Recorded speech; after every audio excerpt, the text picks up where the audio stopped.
হচ্ছে হৃৎপিণ্ডের একটা বড় কাজ হচ্ছে প্রতিনিয়ত এটা একটা রিদম দিয়ে আমাদের বডিতে ব্লাড সার্কুলেশনটা মেনটেন করছে। এই রিদমের তারতম্য কিন্তু একটা হৃদরোগের উপসর্গ হতে পারে। সো কি ধরনের চেঞ্জেসগুলো হয় আর কি রোগের সাথে আসলে এগুলো সম্পর্ক থাকে? দেখুন, মানুষের হার্ট মাতৃগর্ভ থেকে এটা চালু হয়, আনটিল ডেথ এটি কিন্তু রেগুলার চলতে থাকে, যার ফলে আমরা বেঁচে থাকি। এটির একটি নির্দিষ্ট গতিসীমা আছে। যেমন আমরা বলে থাকি যে 60 থেকে 90 রেঞ্জের মধ্যে এটি চলে। জি। কখনো কখনো বেশি হয়ে যায়, যেটাকে আমরা ট্যাকিকার্ডিয়া বলি। কখনো হার্টবিট কমে যায়, যেটাকে আমরা ব্র্যাডিকার্ডিয়া বলি। হ্যাঁ, তো এইসব রোগী অনেক সময় প্যালপিটেশন, বুক ধড়ফড়, অস্থিরতা নিয়ে আসে, ঘেমে যায়, অনেক সময় মাথা ঘুরায় পড়ে যায়। কেউ কেউ বলে যে আমার ভালো লাগে না, আমি চোখে মুখে দেখি না। এটা হচ্ছে যাদের হার্ট রেটটা বাড়তি থাকে তাদের জন্য বলছেন? না, সব সময় না। অনেকে এসে বলে যে আমি অস্থির লাগছে, দেখি যে আমরা সিম্পল এসভিটি নিয়ে বলে, সুপ্রাভেন্টিকুলার ট্যাকিকার্ডিয়া বলি। অনেক সময় প্যালপিটেশন নিয়ে আসে, রুগীরা জানে যে আমার প্যালপিটেশন হচ্ছে, আমরা এই ওষুধ খেতে, এইভাবে তারা অভ্যস্ত হয়ে যায়। সবসময় অনেকেই আছে স্পেশাল একটা ইঞ্জেকশন পকেটে করে নিয়ে হাসপাতালে চলে আসে। হ্যাঁ, এটা কমন, মোস্ট কমন। বুকের মধ্যে প্যালপিটেশন হয়, অস্থিরতা হয়, ঘেমে যায়, কিন্তু এই রোগটাই ক্ষতি করে না, কিন্তু অস্থিরতা তৈরি করে। এবং রুগীরা সব অ্যাকাস্টম হয়ে যায় যে কী ওষুধ খেতে হবে তারা জানে। আমরা একবার লিখে দিই, ওই ওষুধ কিন্তু পকেটে করে আবার নিয়ে চলে আসে। এসেই তারা পরীক্ষা করে, এবং অনেক ক্ষেত্রে দেখা গেছে সিম্পল ইঞ্জেকশন দিলেই এই রোগটা সেটেল হয়ে যায়, কিন্তু ভালো হয় না। ভালো হওয়ার জন্য খুব স্পেশাল পরীক্ষা নিরীক্ষা আছে। যেমন আমাদের দেশে হয় ইপি স্টাডি বলি। ইপি স্টাডি করে আমরা কোথা থেকে এই হার্টবিটটা তৈরি হচ্ছে সেই জায়গাটা ম্যাপিং করে এইটাকে আমরা ডিস্ট্রয় করে দিই, তাহলে রুগীটা সুস্থ হয়ে যায়।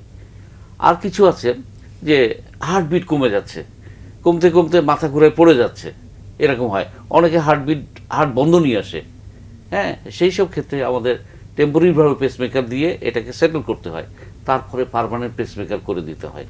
করে দিতে পারলে কিন্তু রুগীটা খুব সুস্থ হয়ে যায়। আর এক ধরনের রুগী আছে, কিছু বলার আগেই অজ্ঞান হয়ে যায়, হাসপাতালে ঢোকার আগেই সে রাস্তায় মরে যায়, যেটা ভেন্টিকুলার ট্যাকিকার্ডিয়া বলি, ventricular fibrillation, different form arrhythmia, fatal arrhythmia বলি। সিম্পল, অনেকে বলে যে আমার এক্সট্রা বিট হচ্ছে। এক্সট্রা বিটই কিন্তু ডেঞ্জারাস। যদি এটা নর্মালি হয় 5 কি 10, এটা আপনি নর্মালি মানে সহ্য করতে পারবেন। 10-এর বেশি চলে গেলে প্রতি মিনিটে, তাহলে এটা অ্যাবনর্মাল। তাহলে আপনার আগের থেকে কষাস হতে হবে, প্রিকশন নিতে হবে। আদারওয়াইজ যে কোনো সময় ফেটাল অ্যারিথমিয়া হলে রুগী মারা যায়। সুতরাং কোনো সিমটম, ইভেন সিমটমলেস একটা পোর্শন আছে, সাইলেন্ট ইস্কিমিয়া বলে, রুগীরা জানে না, ওল্ড এজে হয়, যাদের ডায়াবেটিস আছে, যাদের নিউরোপ্যাথি হয়ে গেছে, তারা বলতেই পারে না যে আমার বুকের মধ্যে ব্যথা আছে, শ্বাসকষ্ট হচ্ছে, কিছু বলতে পারে না। অথচ আমরা স্পেশালি ডায়াবেটিক পেশেন্টদের আমরা প্রতিনিয়ত ইসিজি করতে বলি। ইসিজিতে কিন্তু আমরা অনেক ইনফরমেশন পেয়ে যাই। ইসিজির পর ইনফরমেশন পেলে তারপর আমরা কিছু কিছু পরীক্ষা দিয়ে দিই, যেমন ইকো করেন। অনেকে ইসিজিতে খারাপ জিনিস দেখছি না, কিন্তু তার একটু কষ্ট হচ্ছে, তখন আমরা স্ট্রেস টেস্ট করি। হ্যাঁ, স্ট্রেস টেস্টেও অনেক সময় চেঞ্জ হয় না, তখন আমরা সিটি এনজিওগ্রাম করি। মানে এটা পেশেন্টের উপর ভিত্তি করে টেস্ট করে ডিফারেন্ট সিম্পটম কি হচ্ছে, কি করলে ওনাকে আমরা আসলে রোগের চিকিৎসাটা করতে পারবো, এই জিনিসগুলো আমাদের মাথায় থাকে।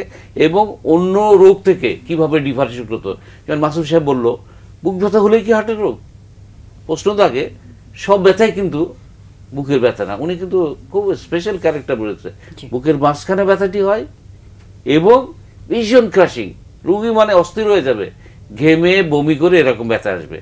রেস্ট নিলে কিন্তু ব্যথাটা কমে যায়। ইভেন বুক ধড়ফড়ের ক্ষেত্রে কিন্তু অনেক সময় নন কার্ডিয়াক কজ থাইরয়েডের কারণে হতে পারে, স্ট্রেসের জন্য হতে পারে, ইভেন আপনি ওষুধ খাচ্ছেন, শ্বাসকষ্টের রোগী ওষুধ খাচ্ছেন, ওষুধ খাওয়া থেকেও হতে পারে। জি, অবশ্যই।